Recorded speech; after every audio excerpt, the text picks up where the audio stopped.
This is First Coast Math Clinic with Lesson 5, Function Notation from Unit 8 Function. So the goal of this lesson is to use function notation to write and evaluate linear functions. And just a quick review of ways to represent functions. We know we can represent functions as ordered pairs, as a mapping rule, as a table, and as a graph, but we can also write our linear equations as functions. So we talked about linear equations back in Unit 7, our unit on graphing. There's a link coming up taking you to linear equations if you want to check that out. But let's look at this equation right here, this linear equation, y equals 2x plus 4. We're going to take a couple minutes to just go through this equation and show you, well, how is this also a linear function, and what exactly is function notation. So if you have questions on function notation and how to write function notation and evaluate functions in function notation, just stick around. That's what we're going to go through with this linear equation. All right, so we've got the equation y equals 2x plus 4, and we said that this is a linear equation. All right, so if it's a linear equation, we should get a graph when we graph this on our coordinate plane. So to do this, let's create a table of values. So to do that, I'm going to create a table of x and y values. And I'm going to choose my x value. So I'm going to choose 0, 1, 2, and 3. And I'll do my work over here. So if x is 0, I'm going to have 2 times 0 plus 4. 2 times 0 is 0 plus 4 is 4. If x is 1, 2 times 1 plus 4. 2 times 1 is 2 plus 4 is 6. If x is 2, 2 times 2 plus 4, so we have 4 plus 4 is 8. And if x is 3, we're going to get 2 times 3 is 6 plus 4 is 10. All right, so the goal of this part is just to show you basically what a linear function is, or linear equation is, related to our linear function. So hopefully when we get into function notation, that makes a little bit more sense, okay? So we've got our points, and if we were to graph these points on our x and y axis,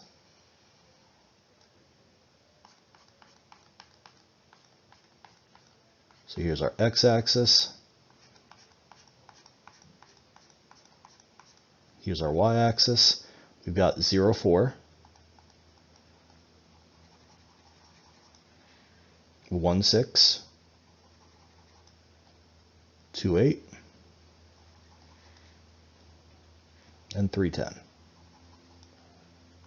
All right, so my graph there is going to be a straight line. All right, so because of that, we have a linear equation. So let's also look at the relationship here between the x and the y values, right? So if we create a mapping rule from this, with our x and y, our domain and our range, we got 0, 1, 2, and 3, and 4, 6, 8, and 10. Well, we've got a one-to-one relationship here. Each x value is mapped to only one y value. So based on our mapping rule, this is a function.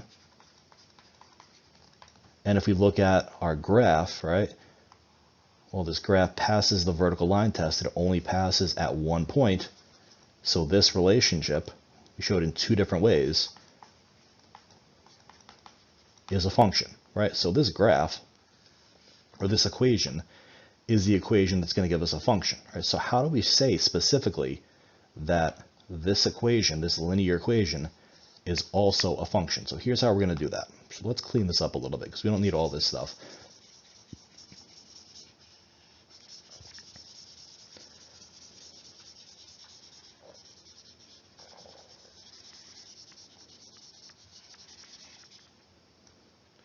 So we know that this equation, this linear equation, is a function. To show specifically that this is a function, we have to use function notation.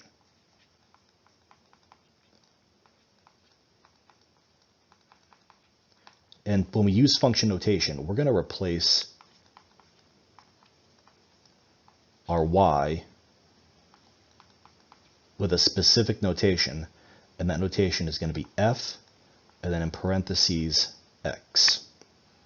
So that's going to be our function notation. And this is pronounced f of x. Now, this could be a little confusing because typically in math, when you see parentheses, it means multiplication. This does not mean multiplication. This basically means our function notation, f of x. It basically means we have a function in terms of x, a function with the variable x, like we have our variable here, right? So if we were to rewrite this function, or this linear equation, 2x plus 4, we want to say, okay, well, we know that this is also a function because each x value is paired with exactly one y value. We would just take that y and replace it with f of x, and our new function would be f of x equals 2x plus 4. So when you see this, that notation here, this tells you that we have a function. Now there's different ways to write this. You may see f of x, you also may see like this, g and then parentheses. This is pronounced g of x. All right, this isn't a minus sign, it's just kind of a little space I'm putting there. Or you may see, this is another popular one, h and then parentheses. This is pronounced h of x. So different ways to write this, okay?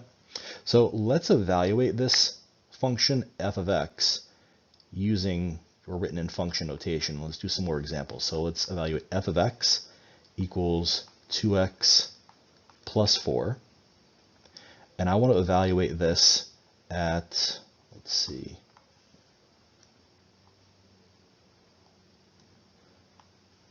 let's evaluate it at 5 and 6. And we're going to have, instead of y here, right, instead of having y here, we're going to replace it with that f of x. So here's how we're going to do this. And I'm going to clean this up a little bit because we don't need all of this.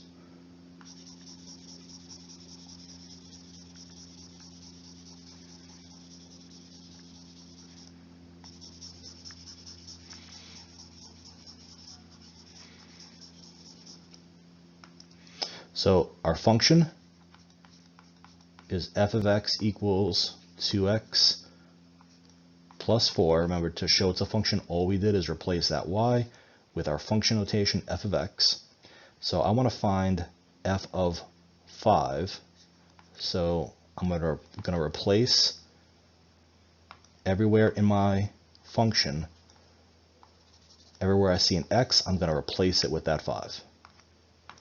So I'm going to have f of 5 equals 2 times 5 plus 4. So I want to know, well, what is f of 5? I know I have f of x. I want to know what f of 5 is. So f of 5 equals 2 times 5 is 10, plus 4 is 14, and this is going to be my answer. So at this step, we're done. So we're basically saying our function in terms of 5 is 14. So that's our answer.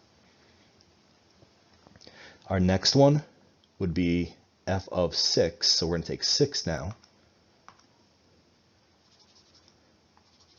and put it in for x. So we'll have f of 6 equals 2 times 6 plus 4. So f of 6, a function in terms of 6, is equal to 6 times 2 is 12, plus 4 is 16. So our answer is going to be 16 here. Okay. So when you see this notation, right, it tells us we have a function. It's read f of x. And let's get into some examples where we evaluate the function using function notation. So let's evaluate some functions. For number 1, we've got f of x, a function in terms of x, is equal to negative 3x plus 2. We want to evaluate f of negative 2. So here we're going to take this negative 2, put it in for x. So when we rewrite this, we're going to have f of negative 2 equals negative 3 times negative 2 plus 2. Negative 3 times negative 2 is 6 plus 2. 6 plus 2 is going to be 8, so our answer here, f of negative 2, is going to be 8. Number 2, we want to evaluate f of x equals x minus 3 over 5. We want to evaluate f of 8. So we're going to substitute that 8 in for x. So f of 8 equals x minus 3 over 5. So we want to know what f of 8 is, what our function in terms of 8 is going to be. 8 minus 3 is 5. 5 divided by 5. And f of 8 is going to be 1. And the last one here, we want to evaluate f of negative 2. So we're going to take that negative 2, substitute it in for x. So what is our function in terms of negative 2? So around negative 4 times negative 2 minus 1. Negative 4 times negative 2 is 8 minus 1. 8 minus 1 is 7. So f of negative 2 is going to give us 7.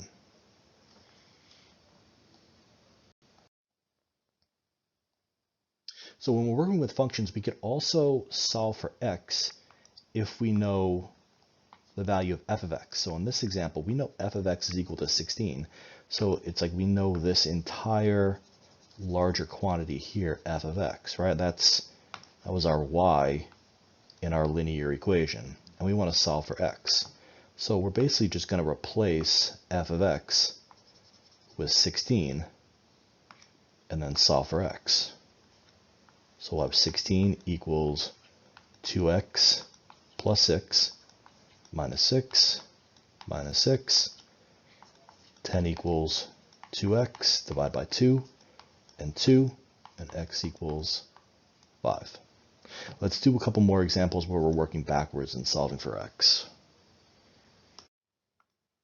So for number 4, we want to find the value of x if f of x equals negative 2, and our function f of x equals 3x plus 4. So when students do this, the big mistake that I see is students know like this term has to go over here, but the big mistake that I'll see is students will take that negative 2 and just put it in for x like that, right? We want that negative 2 to replace the entire quantity here, that entire f of x, right? That negative 2 is equal to the entire f of x. So we want that negative 2 to take up the entire left side here. So we should have negative 2 equals 3x plus 4. Now let's solve for x. Subtract 4 and 4. Divide by 3. Divide by 3. And x equals negative 2. So that's our x value. Number 5, we're going to do the same thing. G of x equals 9. So I'm going to replace that entire g of x with 9.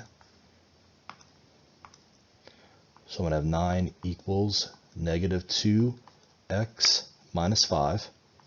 So let's add 5. Add 5. We're going to get 14 equals negative 2x. Divide by negative 2.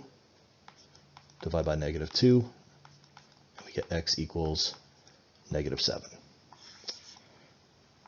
All right, so this video was lesson number 5. Function notation, evaluating for x, and then working backwards, finding the value of f of x. If you like this video, leave a like, comment, and subscribe. First Coast Math Clinic.